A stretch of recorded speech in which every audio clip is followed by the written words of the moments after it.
Good day everyone, Behrus here, welcome to Total Real Estate World. And in this video, I'm going to record the last video of 2024, reporting to you the stats of November 2024. And this is going to be another great video for those of you who are very looking into the details of the Toronto real estate. And I'm going to give you a lot of information about what has been transpired and what's going to be happening in the foreseeable future. As always, I'm going to encourage you to take a look at all the stats from wherever you're getting them through three lenses. Lens one, it should be the economy of the whole region, the economy of Canada, and you can understand it from the mortgage perspective. Secondly, you have to look at the market sentiment and market confidence, which I have described them to you in detail of how you can recognize them, and you can see that through the number of transactions that's happening. And lastly, you have to look at the supply and demand structure of the whole market, and you can see that the number of available inventories that we have at the end of each month. Slides are shared on my Instagram channel. You can always go there and take a look at them. And if you need further information, you can always ask me to provide them to you in an email or in person, as you may wish. Now, in the month of November, we had year-over-year basis of volume of sales appreciation of close to 40%. That's very significant. However, when you're looking at, even if you're going to my videos of last year, when you're looking at last year's stats, you have to know that it was suppressed because people were expecting, people were not foreseeing what's going to happen to the Bank of Canada overnight interest rates. And that has significantly changed the whole game of 2024. And the fluctuations there have affected the real estate market. And now, fortunately, based on the number of transactions that we have had, I can tell you that the confidence is coming back. Now, I'm going to separate these two sectors in the real estate market. One is the freehold sector, and in that freehold sector, I'm going to look at the detached market. And another one is a condominium sector. The condominium sector has performed very well towards the end of this year. As we speak, mid of December, condominium sector is now performing very well based on my expectations. That tells me that people from the region are now transacting in the condominium sector, and they are trying their best to bring the prices down to the more affordable range. That is in absolute contrast with what's been happening in the freehold sector, and at most significant a subsection of that sector, we have to look at the detached market. The detached has shown a significant, robust perspective and stats throughout the whole year, and that outbeats everything else. That is mostly, the pundits are now telling us that mostly because of the shortage and severe shortage that we have in that sector that's performing well. To me, it's mostly transacted by people who are looking at the investment value of those based on the fact that they know it's severely undersupplied in this region.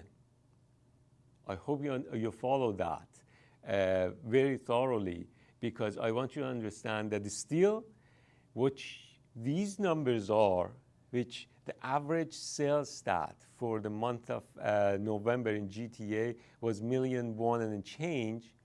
That number is mostly skewed by majority of transactions that happen in the detached sector of the freehold, detached subsection of the freehold sector. And majority of those are close to 1.4 and above. So it's been skewed, and you have to take them apart to understand how the market is reacting. I told you I'm happy about the condo market because majority of people are trying to bring the prices down in the freehold and the subsection of the detached. I haven't seen that, and I was hoping to see more and more of that. And lastly, I'm going to go into month of inventory. It's not about what number I'm quoting you at, which I have all the details here, and I said I have slides on my Instagram channel that you can take a look at. It's about the fluctuation of 1 month can be absorbed during month of October. Another month, another close to a month of inventory can be absorbed in the month of November. That shows a lot of interest in the market. And as I quoted in the beginning of the video, that shows that the confidence is back. However, the price sentiment the price sentiment is towards more affordability, more lower prices. Now, we are going to end the video by taking a look at the 2025. What's been foreseeable future in 2025? In 2025, we will have, according to so many stats, we will have a lot of mortgage renewals at the new rates that are not affordable for so many people.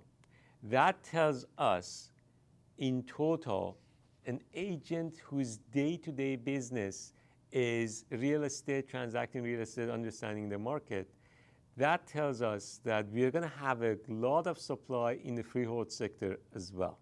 Now, in which subsection of the freehold sector we're going to have more supplies, we're still not sure. However, this is going to be another great news for people like me who are always looking for sustainability. I understand the economy is bad. I understand. I feel so much for people who are under pressure of buying something that their family wants and the roof over their head. But the fact is that these are not sustainable. I hope that everybody's making well out of this. But you have to understand one more thing, that is that the prices in the freehold sector is very much more stickier than the condo sector that we have seen so far.